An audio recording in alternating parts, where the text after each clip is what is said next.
see it in person, and it's cool because then the less you judge other people, the less they judge you, and you just become more awesome, and everything's glorious, and you don't identify with other people's opinions, which goes back to pickup and all that shit. So it's like a really good headspace to be in. What am I trying to say with all this, and this long ramble here, is basically pick what you want in life. Pick what you want, pick those things out, have them be very specific. Like I said, take mine, they work really well, I like them, they're good ones, right? Or choose some other ones that you like. Could be like, I'd love to have a good family at some point too. That's another like one, because I come from a really good background, all that stuff. So have a good family, kind of all the values there, and then make them synergize. That's the big thing too. Like, how can I feed these into each other? I do think I've noticed that everything I've done, there are periods of immersion and imbalance, or unbalanced, where, I did pickup for a couple of years. It takes fucking 4 or 5 years to get good at this shit.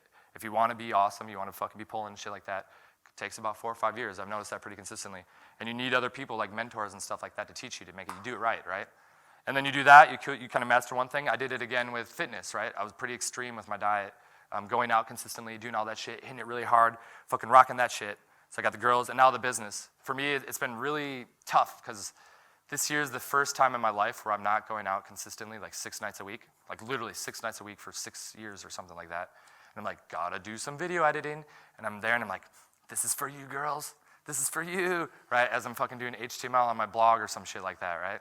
But because of this, now everything feeds into itself really nicely, and it's really good, so it's like fucking glorious, and ends up really well. Which brings us to today, since I got 2 minutes left.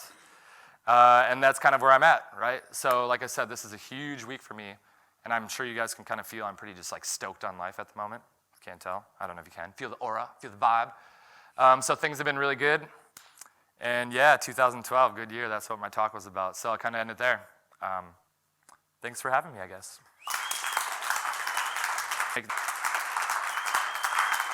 Awesome, Brad Branson, guys. So we got questions. Q&A. We got some time. I know there's a lot of RSD fans in here. I just fucking ranted for an hour there. Everyone's like fucking spectator mode. Is there any such thing as a wasted set? Cool. Well, I mean, other than letting them like walk by, but I mean like after approaching, is there any such thing like that? Cool. Did everyone hear that? I'll just say it anyways. He asked if there's ever like a wasted set or a bad opportunity. And this, for me, what it ties into really the self-esteem stuff. I love thinking about it from the self-esteem standpoint. Because what Nathaniel Brandon says for self-esteem, what he says is, the only thing you can control is your consciousness and your awareness and where you shine things on. So as long as you're using your awareness and taking action, if you do something, you go, let's say you approach a girl, right? If it goes well, what he says is the self-esteem is built because if it went well, it proves to you that your awareness, you focused it and you made the proper decision and things worked right. So a good set, you're like, sweet, okay, I'm proving to myself that this is good. Self-esteem boost. But then what happens is like, if something goes wrong, you learn from it.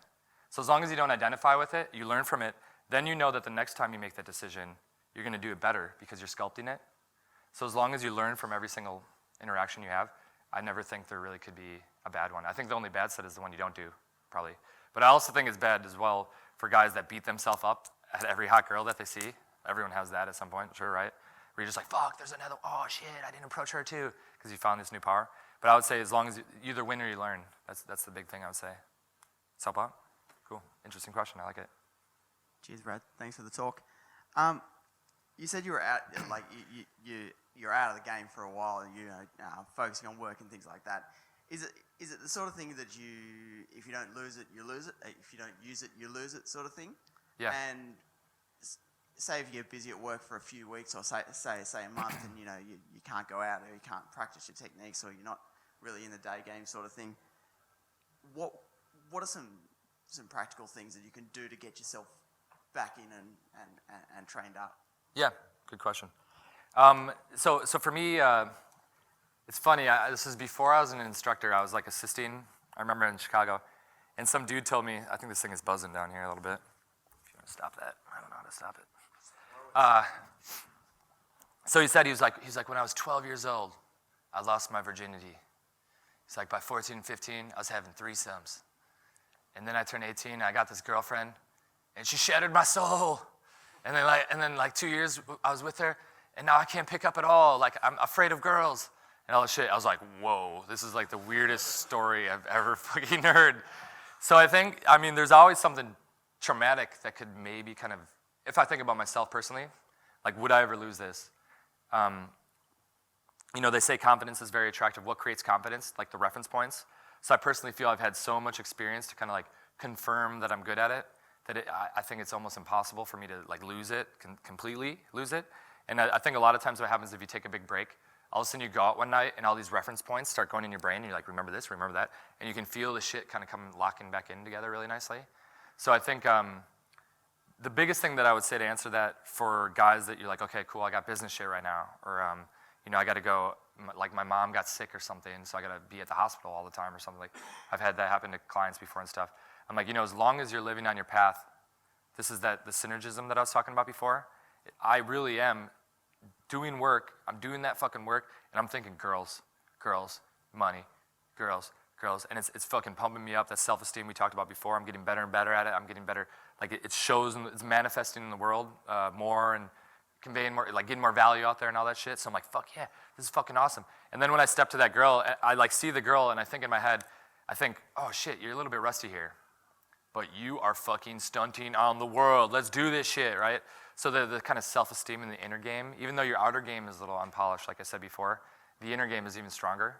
So as long as you're thinking about it that way, I know it's just as easy to be over there and be like, I'm gonna forget about the girls for a little while and just work on my shit, work on it, forget about that, no.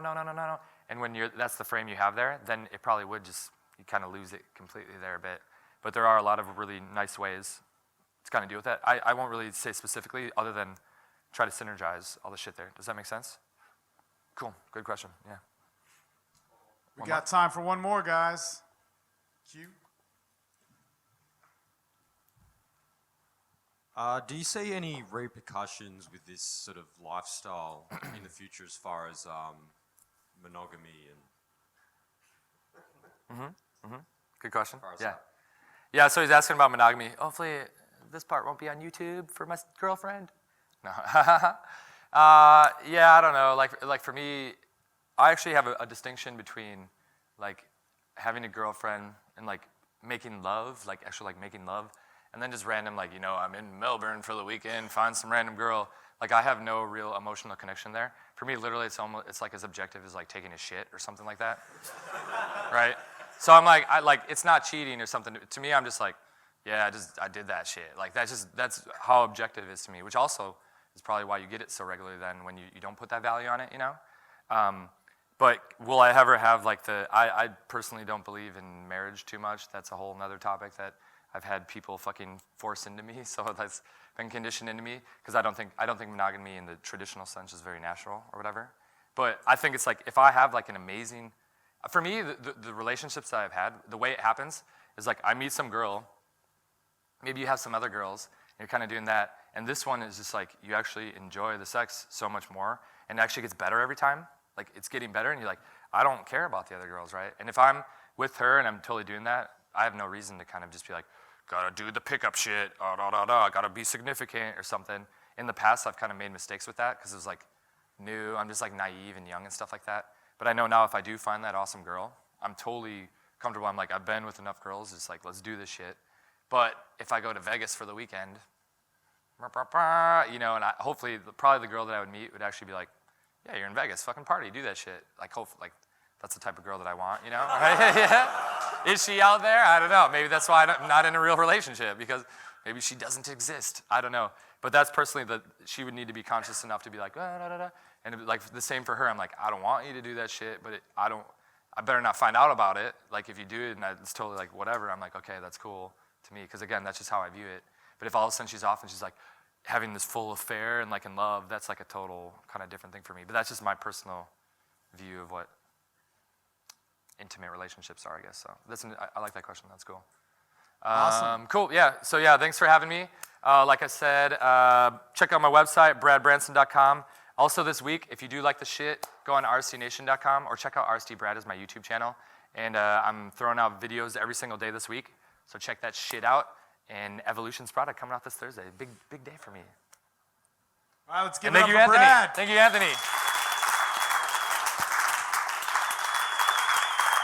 Awesome. All right, guys.